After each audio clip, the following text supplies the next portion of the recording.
কন্যাশ্রী প্রকল্পের সুবিধা পেতে লাগবে টাকা।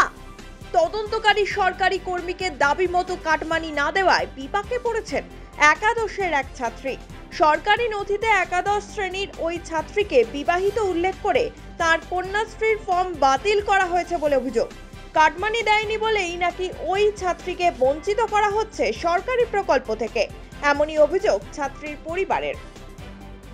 জানা যায়, প্রায় 1.5 বছর ধরে পঞ্চায়েত ও ব্লক দফতরের ঘোরাঘুরি করেও কোনো সুরাহা হয়নি ওই ছাত্রীর।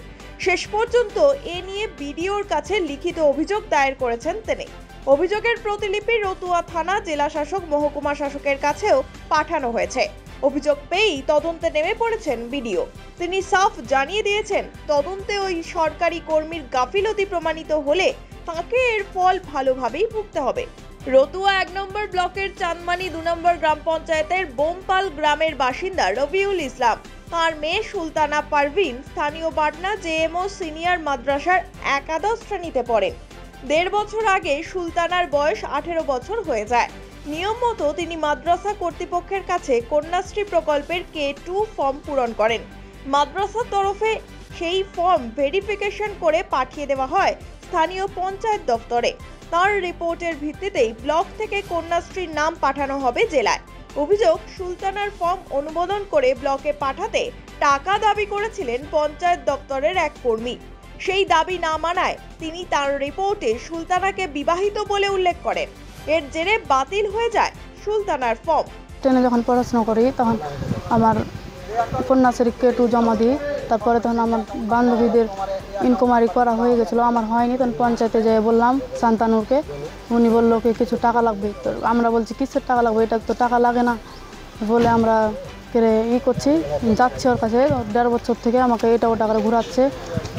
কোনো সময় বলছে কি ব্লকে যাচ্ছি, তাও বলছে আপনি পঞ্চায়েতে হয়ে যাবে তোমাকে। ঠিক বললাম কি এরকম এরকম ঘটনা হয়েছে আমার সাথে। তো আমার মামা এসে ব্লকে এসে তদন্ত করার পরে দেখলো যে বিয়ের রিপোর্ট পাঠিয়েছে থেকে পঞ্চায়েত থেকে ব্লকে। না, বিয়ে হয়নি আমার। এখনও আমি রানির ছাত্রী আছি, পাটনা জেএমও সিনিয়র মাদ্রাসায় ক্লাস 11 ক্লাসে পড়াশোনা করছি। এখন কি চাইছিলেন? এখন চাইছি যে আমার সঠিক তদন্ত করা হোক, যাতে আমার প্রাপ্য যেটা আমি জানি পাই। যখন আসলাম ওর আইডি নাম্বার দিয়ে যখন আমি চেক করালাম, তো দেখছি যে মেয়েটার রিপোর্ট আমার ভাগ্নির বিয়ের রিপোর্ট পাঠিয়েছে যে ওর বিয়ে হয়ে গেছে, কিন্তু আদৌ এখন পর্যন্ত ওর বিয়ে হয়নি। এখন ক্লাস 11-এ বর্তমানে পড়ছে, রানিং আছে এখন। এবং আজকে আমরা সেই কন্যাশ্রীর ব্যাপার যেটা তদন্তটার জন্য আমরা একটা রিপোর্ট জমা দিলাম, বিডিও দরখাস্ত জমা দিলাম, যে দরখাস্তটার যাতে আমরা যথাযথভাবে তদন্ত করে আমাদের সে টাকাটা ফিরিয়ে দেওয়া হয়।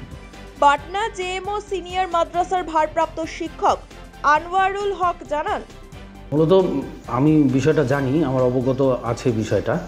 মেয়েটা আমার কাছে এসেছিল, এসে বলেছে স্যার আমার কন্যাশ্রীটা এরকম মেরিট দেখানো হয়েছে বলে আমার কন্যাশ্রীটা ক্যান্সেল হয়ে গেছে।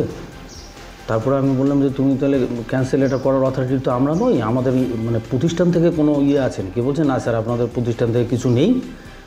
আমি তো সরজমিনে তদন্ত করে দেখলাম যে আমরা ভেরিফাই করে দিয়েছি।